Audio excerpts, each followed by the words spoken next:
Et bonjour à tous. Comment ça va aujourd'hui? Ok, on va la refaire. Ça vous dit? On va la refaire parce que ça manque un chouïa d'énergie. Est-ce que ça va le Fort Content aujourd'hui? On va dire que ça passe. Ça passe. Merci d'être venu à cette belle conférence dont on va parler. On va parler aujourd'hui de persona. Alors, je vous rassure tout de suite, c'est pas moi qui vais vous faire cette presse, évidemment. Je pourrais la faire, mais on passerait peut-être un bon moment, mais vous apprendrez pas grand-chose. Donc, il y a quelqu'un qui a préparé une belle presse, deux personnes qui ont parlé d'une belle presse, mais elles ont bien bossé sur cette presse, elles ont plein de choses à vous dire, donc ça serait quand même bien de les encourager. On va faire un premier test, on va tous applaudir vite fait pour voir si on a de l'énergie là, après ce bon bonjour. Allez, on applaudit pendant 2 secondes là, allez-y. Allez, c'est parfait, on garde cette énergie. Et maintenant, je vous demande, sous vos applaudissements, d'accueillir Léa et Manon, s'il vous plaît. Voilà, la belle énergie. Et on se retrouve juste après pour un truc, vous verrez, ça va être cool. Tu sais ce que tu vas faire? Ok. Merci Norbert et bonjour à tous et à toutes. On vous a chauffé un peu parce que c'est 10h le matin, allez, 11h bientôt. C'est un peu compliqué pour tout le monde, mais ça va être super intéressant. Nous, c'est Black Pepper by Cybercité. Donc, Cybercité, c'est une agence de marketing digital spécialisée dans le SEO, dans le SIA, dans la data. Ça fait 26 ans aujourd'hui qu'on existe. Je dis aujourd'hui, mais notre anniversaire, c'était le 1er avril. Et on a toujours fait du contenu. On a toujours accompagné nos clients dans leur stratégie content marketing. Sauf qu'aujourd'hui, vous le savez, il se passe énormément de choses, notamment avec l'arrivée de l'IA et les AI Overview qui changent la donne. Aujourd'hui, c'est de plus en plus compliqué pour les sites web d'attirer des utilisateurs et de provoquer des clics, puisque finalement, un utilisateur sur Google va de plus en plus avoir la réponse directement dans l'interface. Donc ça change la donne et pourtant c'est finalement le retour de l'âge d'or du contenu, puisque le brand content, le contenu incarné, brandé, c'est vraiment ce qui va faire la différence. Aujourd'hui, on cherche la préférence de marque. Et donc, fort de ce constat, on a créé Black Pepper, qui est... Allez, on a la slide présentation, Léa, Manon, les Head of Black Pepper, on passe rapidement là-dessus. On revient à Black Pepper, du coup, qui est l'agence content marketing de Cybercité. L'idée, c'est de continuer à accompagner nos clients dans leur stratégie de contenu, mais d'aller plus loin, de prendre un aspect plus brand, de se détacher du côté pur SEO, de ne pas se contenter de faire de la sémantique. On va venir aider les marques à raconter leurs histoires. Je ne sais pas si certains d'entre vous étaient là hier lors de notre conférence sur le storytelling, justement sur comment une marque se raconte et engage l'audience. Mais voilà, c'est tout le défi de notre marque aujourd'hui, qui a une semaine exactement, puisque nous sommes lancés sur le marché lundi dernier. Voilà. Et comme Léa vient de le dire, du coup, Cybercité, c'est une agence spécialisée dans le SEO. Donc évidemment, avec Black Pepper, on conserve aussi notre ADN SEO, c'est-à-dire que toutes les stratégies qu'on va penser d'un point de vue content, on intègre aussi des éléments, le B.A.B.A. SEO. Nos jolies références, on ne va pas passer dessus, vous savez lire normalement, mais on est très fiers d'accompagner de nombreux clients. Aujourd'hui, on va parler persona, et persona, c'est un sujet qu'on voit très souvent, dont on entend parler tout le temps, et qui est souvent quand même assez bullshit. Enfin, je ne sais pas si vous en avez déjà fait, et peut-être que vous avez même payé des agences plusieurs milliers d'euros pour finalement avoir une espèce de petite carte comme ça qui vous dit que Martine joue à Candy Crush et qu'elle préfère Facebook. Et c'est super, mais normalement, vous en faites rien du tout. C'est-à-dire que c'est quelque part dans un dossier, dans votre bureau, et puis vous le ressortez jamais. Ça vous sert absolument pas sur votre stratégie. Mais c'est pas grave, vous l'avez fait, donc vous êtes assez content. Mais en réalité, le persona, nous, on sait que c'est ultra important. Ça dépend de l'approche qu'on a finalement et de comment on vient le travailler et de ce qu'on en fait ensuite derrière. Donc l'idée aujourd'hui, c'est de vous montrer comment nous, chez Black Pepper, on l'aborde, comment on travaille avec nos clients. L'idée, c'est un format un peu atelier. On vous montrera nos outils également, avec des petits tips aussi sur l'IA. Et voilà, c'est déjà pas mal. Donc, forcément, qui dit persona dit parcours d'achat. Le parcours d'achat, aujourd'hui, il est de plus en plus complexe. Alors, qui dit complexe dit pas forcément compliqué, mais en tout cas, c'est un parcours d'achat qui va être fragmenté. Là où avant, on nous introduisait des schémas assez linéaires, aujourd'hui, il y a quand même une réalité qu'il faut retenir, c'est que vos cibles, elles explorent plus qu'elles n'achètent. Donc finalement, penser uniquement conversion comme on a tendance tous à le faire en tant qu'entreprise, puisque finalement le but c'est le ROI, c'est bien, mais une vision trop héroïste, ça ne fonctionne pas. Aujourd'hui, il faut penser confiance, il faut penser, c'est ce que je disais au tout début, préférence de marque. Normalement, ce schéma, vous le connaissez, enfin, en tout cas pour tous ceux qui ont fait des études marketing ou qui travaillent dans la com et dans le marketing, c'est le schéma qu'on voyait pendant très longtemps, qui nous introduisait le fameux Customer Journey. C'était linéaire, tout commençait par la conscience, c'est-à-dire que l'utilisateur, il a un besoin, il a une envie, c'est le fameux Zero Moment of Truth que Google a introduit, c'est-à-dire le moment zéro de vérité, c'est quand une envie ou un besoin pop comme ça dans l'esprit de l'utilisateur, et donc il a conscience de son besoin et il va effectuer une recherche. Donc il passe à l'étape de considération, je cherche une réponse, je compare mes solutions, et évidemment la suite logique voulait qu'il passe à l'action, donc j'achète, je souscris, peu importe, je télécharge, en tout cas je passe à mon action. Et puis ensuite pour les marques, il y a l'étape de fidélisation et la promotion, on ne va pas trop s'attarder là-dessus aujourd'hui. Voilà, on a le fameux tofu, mofu, bofu. Est-ce que ça parle à tout le monde? Oui.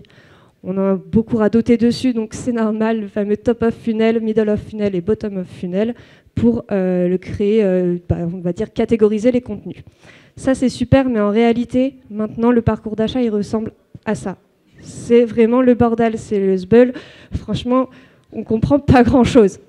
Et donc, je vais laisser Manon expliquer pourquoi et comment.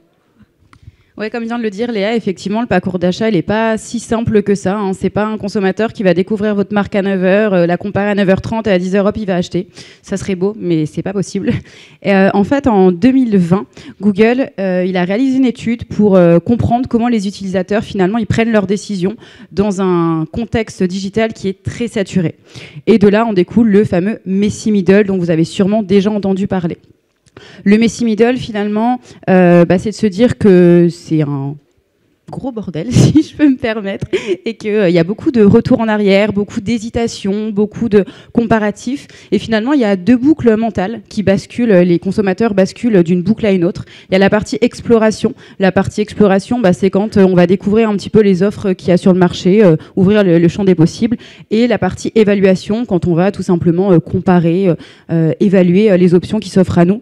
Alors évidemment, en fait, quand on est dans l'exploration ou dans l'évaluation, on peut revenir en arrière. C'est-à-dire que peut-être que vous avez un consommateur qui est prêt à acheter, et puis finalement, il va faire un retour en arrière, puis il va retourner dans la boucle finalement de l'exploration. Donc en fait, c'est jamais acquis et c'est jamais linéaire, c'est totalement mouvant.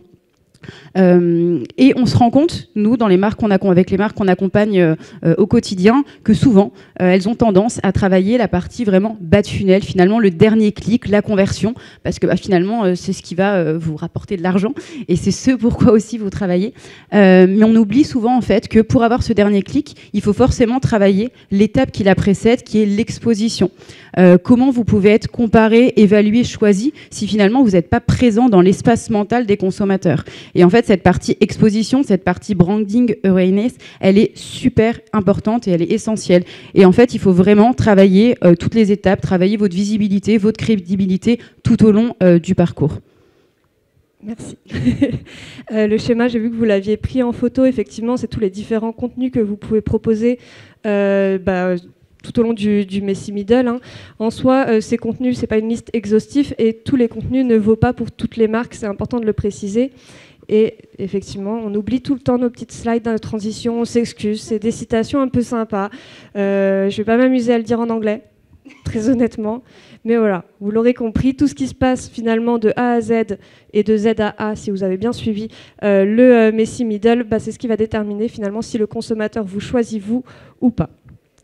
Je reviens à mon discours. Du coup, effectivement, c'est un peu le chaos, mais c'est pas parce que c'est le bordel qu'il faut que votre persona soit aussi flou. C'est pas parce que c'est de plus en plus compliqué de prédire le comportement des utilisateurs qu'on ne peut pas le faire ou qu'on ne peut pas essayer. Vous avez peut-être déjà entendu cette donnée. Il faut en moyenne 8 points de contact pour convertir un lead qui est déjà chaud. Et cette donnée, on oublie de préciser que les 8 points de contact qu'on cite tout le temps, c'est pour un lead chaud. En réalité, pour un lead très froid, qui ne vous connaît pas, il faut en moyenne 35 35 points de contact. Points de contact, c'est le nombre de fois qu'ils vont rencontrer votre marque. Ça peut être sur du contenu ultra générique où vous leur expliquez un sujet, ça peut être à la télé, ça peut être n'importe où dans la rue, même si on pense justement sur le site... c'est qui là avec son sac à dos? Basic Fit. Voilà, typiquement ça marche aussi. Et d'ailleurs dans le secteur fitness, là c'est des chiffres en moyenne, évidemment ça dépend de tous les secteurs. Sur le fitness, c'est 38, je crois, points de contact nécessaires justement pour aller chercher un lead froid.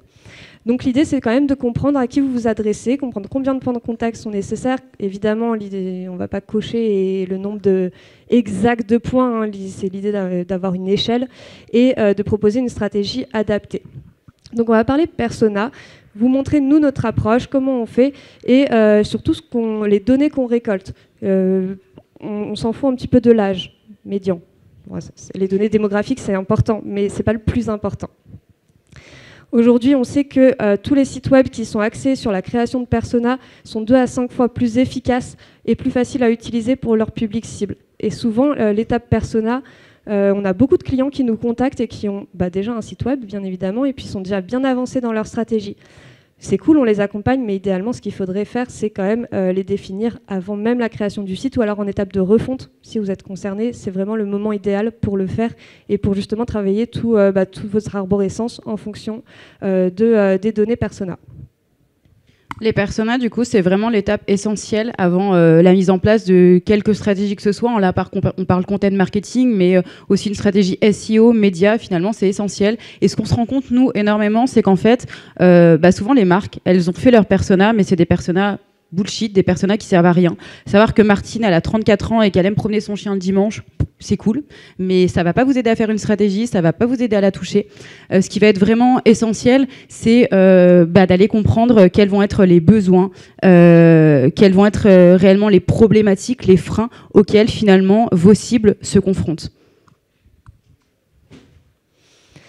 Donc, qui sont vos cibles? Format qui est... Voilà, on prend un peu de hauteur, on réexplique quand même vos différentes cibles. Et quand on parle persona, en réalité, il faut mettre un S ou un E, si vous êtes fan du latin, peu importe. Mais en tout cas, il faut penser pluriel. Vous avez différentes cibles. Vous avez évidemment votre cible principale, c'est celle qui a un problème et elle sait son problème et vous savez que vous avez la solution en face. Donc, c'est votre cible idéale. Votre cœur de cible, c'est celle qui est déjà dans l'intention d'achat. C'est-à-dire qu'elle est déjà convaincue, elle veut juste savoir avec qui elle va partir. Donc, c'est beaucoup plus facile. Généralement, les marques, elles se concentrent évidemment sur ces cibles-là. Et puis ensuite, elles se disent au bout d'un moment, je vais aller travailler ma cible secondaire. La cible secondaire, c'est la cible affinitaire où effectivement, c'est un autre profil qui peut aussi être sensible aux produits ou aux services que vous proposez. Elles s'arrêtent souvent là, ici, et elles oublient ceci. C'est-à-dire qu'on travaille des fois avec des marques, elles sont sur le marché depuis plus de 150 ans, comme elles aiment bien nous le rappeler sur leur page à propos, mais elles n'ont jamais songé aux cibles de conquête. Les cibles de conquête, c'est des personnes qui potentiellement ne sont même pas au courant qu'elles ont le problème. Elles n'ont pas encore conscience du problème, elles n'ont pas encore passé le zéro moment of truth, et donc il faut aller les éveiller là-dessus. Et c'est super intéressant parce que justement, c'est un levier de croissance super. Donc nous, avec nos marques, on accompagne soit sur le format cible principal s'il y a besoin, mais de plus en plus, on aide nos marques à aller chercher d'autres cibles et à savoir comment les adresser pour justement gagner plus, puisqu'au bout d'un moment, vous avez fait le tour de votre cible principale. Et ce qu'il faut aussi bien avoir en tête, c'est que les cibles, elles sont jamais figées. Donc en fait, quand vous avez fait vos personas, faut pas se dire c'est bon, elles sont faites, allez, on les refait plus jamais, on les refera peut-être dans 20 ans. Non, en fait, forcément, vous voyez, même vous, en fait, la société évolue en permanence. Donc en fait, c'est toujours aussi à rechallenger, donc c'est jamais figé dans le temps. Comment nous on travaille du coup l'identification des cibles chez Black Pepper by Cybercité, c'est en tenant compte de plusieurs éléments. Premièrement, tout ce qui va être data, des études de marché data open source, c'est évidemment une mine d'or et nous on les intègre systématiquement quand on va définir du coup les personas de nos clients. Après, ce qui est aussi très intéressant, c'est finalement nos clients sont souvent ceux aussi qui ont énormément de connaissances forcément sur leur persona. Mais ce qu'on se rend compte, c'est que en interne, souvent, en fonction des services, vous avez des idées qui sont totalement différentes. Et en fait, vous prenez jamais le temps de vous asseoir, vous mettre autour d'une table et d'échanger, et avec des visions différentes. Et en fait, nous, c'est aussi ce qu'on met en place parce qu'on se rend compte que c'est là où il y a des choses qui sont hyper pertinentes de voir ce que pensent les personnes qui travaillent dans le marketing, commerce, ou ceux même qui sont plus sur le terrain terrain ou le SAV. Et donc voilà, nous on met aussi en place des ateliers pour venir aussi compléter du coup toute cette richesse que vous pouvez tous avoir sur vos personas. Et on va pas du coup faire des personas Martine, 34 ans, blablabla, bref, ce qui nous intéresse pas. On va aller vraiment comprendre et ben finalement qu'est-ce qu'ils ont besoin, quels vont être leurs freins, comment ils communiquent, sur quels canaux, à quel moment il faut finalement les saisir. Et c'est le moment où vous introduit nos super outils. Donc, chez Cybercité, on a un pôle R&D. On parle beaucoup d'IA sur le salon. J'ai vu à peu près 1000 confs sur l'IA. Et c'est vrai que aujourd'hui, on ne peut pas passer à côté. Nous, chez Black Pepper, on travaille, on génère, on fait du contenu. Donc forcément, on va utiliser l'IA sur la création de contenu, mais on l'utilise aussi et surtout, et c'est toute la valeur ajoutée pour nous de l'IA générative, en phase d'idéation, en phase de stratégie, en amont. Et ça nous sert à détecter des opportunités. Et donc notre pôle R&D a développé plusieurs outils, une suite d'outils, et notamment celui-là, qui est le générateur de cibles. Et pourquoi on l'aime bien? Parce que ce qu'il vient faire, c'est qu'à partir de votre marque, à partir de votre produit, de vos services, de votre site web, il vient générer une liste, pas exhaustive ici, on en a beaucoup plus, je vous ai juste mis un petit screenshot, de cibles qui peuvent être affinitaires. Comme tout avec l'IA, il y a des choses qui ne sont pas pertinentes, mais il y a des choses qui sont super. Je vous explique. Un cas concret, on avait un client qui vendait du linge de maison un peu haut de gamme, voilà, genre la nappe là à 500 €, etc. Ok. Lui, il s'adresse surtout aux restaurateurs et puis aux hôtels. Et puis aux gens qui ont des sous, visiblement. Voilà. On se dit, ok, ce serait intéressant d'aller chercher et de creuser d'autres cibles. On a utilisé notre petit outil, j'ai passé en revue, il y avait des choses intéressantes, et notamment, je vois mariés et couples en emménagement. Je me dis, c'est vrai que c'est intéressant ce biais-là, puisque généralement, quand on emménage, c'est le moment où on se dit, j'ai besoin de literie, j'ai besoin de machin, j'ai besoin de refaire le stock pour finalement aménager ma maison, c'est super. On ne se contente pas que de l'IA, bien évidemment, et ça, je pense que vous le savez maintenant, pas besoin de le dire, mais on confronte toujours les données de l'IA à ce qui se passe en réalité, à de la donnée.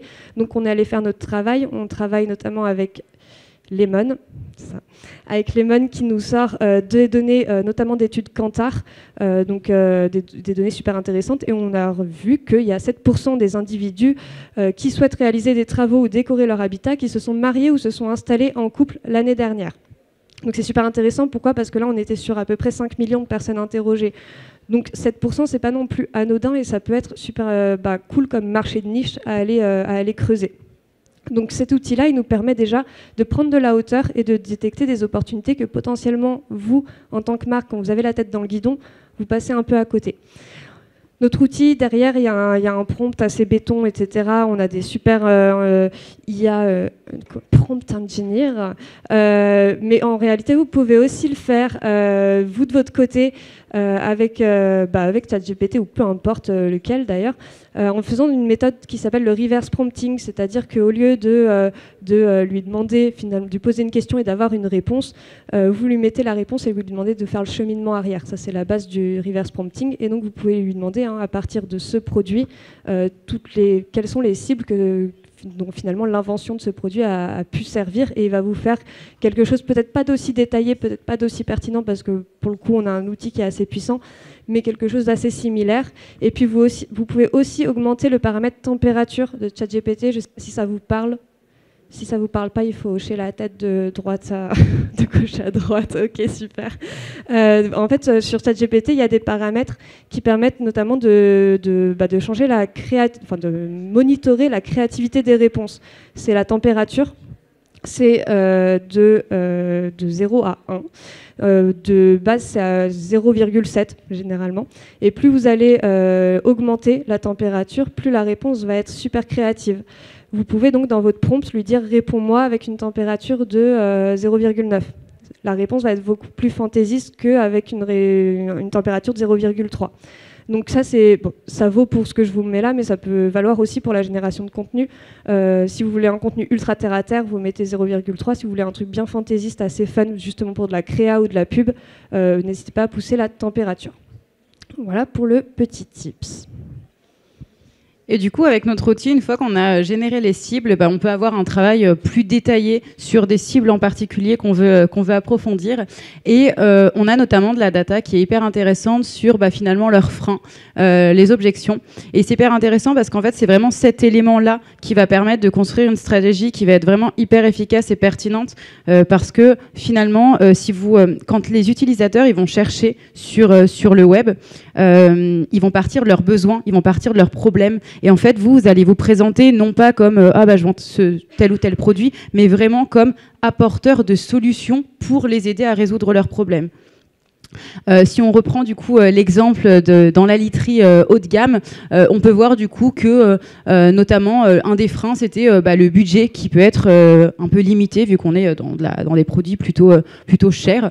Et après voilà, on a des propositions d'objections, de contre-argumentaires et tous ces éléments là, c'est des éléments qu'on va intégrer dans la stratégie, qu'on va intégrer finalement dans tout le parcours de contenu qu'on va créer, à quel moment les intégrer, de quelle façon. L'idée évidemment, ça va être de jouer sur plein de canaux de communication différents, plein de formats différents pour vraiment être présent, comme on l'a vu avec le Missy Middle, du coup vraiment être présent partout, dans tous les canaux et tous les formats possibles. Et juste une petite parenthèse, mais là où je trouve justement la force de l'outil, c'est que dans les freins, vous avez aussi la difficulté à concilier les goûts de chaque partenaire. Honnêtement, moi, j'y aurais pas pensé toute seule. Et pourtant, tous ceux qui seront en couple pourront constater qu'effectivement, parfois, c'est compliqué quand on aménage la maison que de concilier les goûts. Et c'est un frein qui est rarement adressé par les marques. Et ça peut être, pour le coup, je trouve super pertinent. Et on n'y aurait pas pensé sans la créativité en face de nos outils. Petite phrase de transition qu'on va passer. Et on va parler du coup de quelque chose qu'on peut obtenir de notre côté en 3 minutes. Alors bien évidemment, après l'idée c'est qu'on pousse, nos documents ils font plus qu'une slide, bien évidemment, les livrables qu'on donne à nos clients. Mais voilà, en quelques clics finalement, on arrive à voir ce schéma et avec ce qui est le plus intéressant et qu'on vous a montré, c'est-à-dire les pain points, les objections et surtout comment vous pouvez y répondre, sachant que les contre-argumentaires, on les construit ensemble avec les vrais, vos vraies valeurs atouts et ce que vous pouvez proposer à vos clients. Cette phase, elle est ultra importante parce qu'on a travaillé avec certains clients où ils ont mis en place ou développé des services parce qu'on a décelé ensemble une objection. Donc notamment, on a mis en place des chatbots personnalisés qui guidaient, etc., avec un maillage automatisé parce qu'on avait vu à un moment donné sur un client que la première attente, c'était vraiment d'aller vite. On était sur un hôpital, donc on était sur un niveau d'urgence. Il n'y avait pas ce service-là et ce chatbot en place. On a eu l'idée ensemble et ça a été fait ensuite. Du persona à la requête, adapté format et message. Il y a 68% des internautes qui estiment aujourd'hui que vos contenus sont nuls et qui ne sont pas intéressants et que ça, franchement, ça parle à personne. Hier, pour ceux qui étaient là, on en parlait.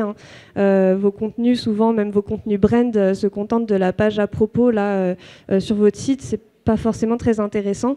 L'idée, c'est quand même de venir pimper vos contenus et de raconter des trucs qui parlent et surtout qui s'adressent vraiment à ce qu'attendent les utilisateurs. Et on a un autre outil, on vous présente plein d'outils, qui s'appelle l'outil Audit de Cluster. On pourrait revoir le branding. Je me le note parce que dire à haute voix comme ça, c'est pas ouf. Mais qui nous permet de désambiguiser vos requêtes cibles. C'est-à-dire qu'à partir de n'importe quelle requête, mot-clé stratégique, notre outil nous permet de notamment préciser derrière quelles sont les intentions de recherche de vos personas. On parle beaucoup d'intentions de recherche dans le monde du marketing et du SEO, et souvent ça se limite à navigationnel, transactionnel et nanana. Bon, c'est pas très intéressant. Nous, ce qu'on veut vraiment, c'est détailler pourquoi.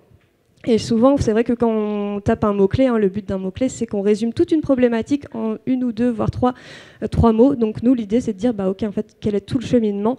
On dit à nos clients qu'on les aide à lire dans les pensées de leurs utilisateurs. C'est le moment où on va vous faire... Ah si, juste petit exemple qui était sympa. Ouais.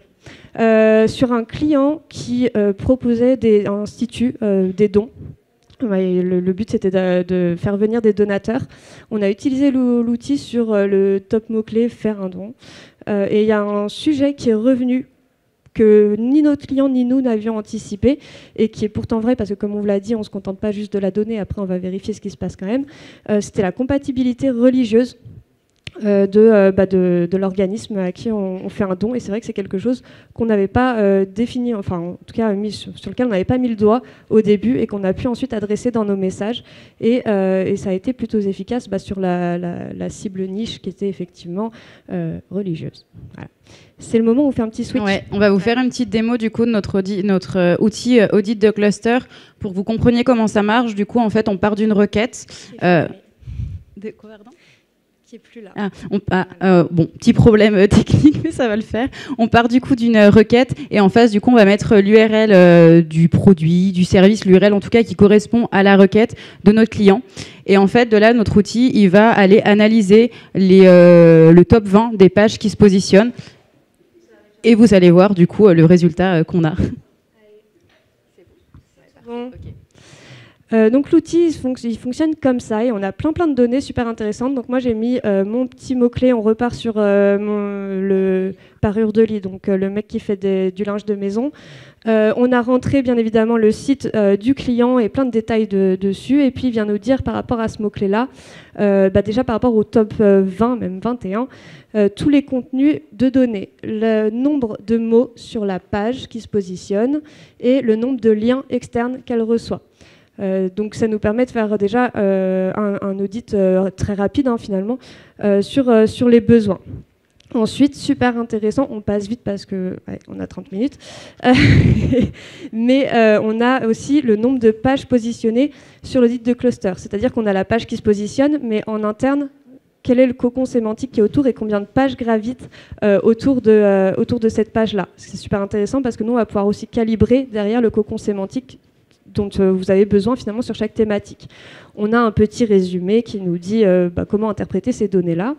On arrive à ce que je vous ai montré tout à l'heure, enfin à l'instant même, un tableau récapitulatif un peu plus complet, ok, et ceci qui est pour nous merveilleux, on ne va pas se mentir, c'est-à-dire que l'outil vient scraper toutes les PA et tout, PA, ce qui parle peut-être pas à tout le monde, mais c'est People Also Ask, donc ça veut dire que c'est quand vous tapez une requête sur Google, il y a parfois des questions utilisateurs, un bloc qui apparaît que Google met en avant, donc il vient les scraper. Il vient scraper aussi toutes les requêtes connexes. Vous savez, l'autocomplétion dans les moteurs, dans la barre de recherche. Voilà, et puis il vient faire un cocon sémantique. Donc à partir de votre top mot-clé, il vient dresser tous les sujets qui remontent. Encore une fois, tout n'est pas bon à prendre. On est encore un peu utile en tant que content manager pour faire le tri et voir ce qui est pertinent ou non et comment les trier. Et puis ensuite, on a d'autres données, et notamment sur le niveau d'interrelation avec une lecture un peu plus lisible, c'est-à-dire qu'à chaque fois, on peut survoler et voir pour un mot-clé, pour se positionner, le nombre de mots qu'il y a nécessaire sur la pillar page et puis tout ce qu'on peut construire autour. Et voilà. Moi, je m'attendais à plus de waouh, c'est incroyable, mais bon, tant pis.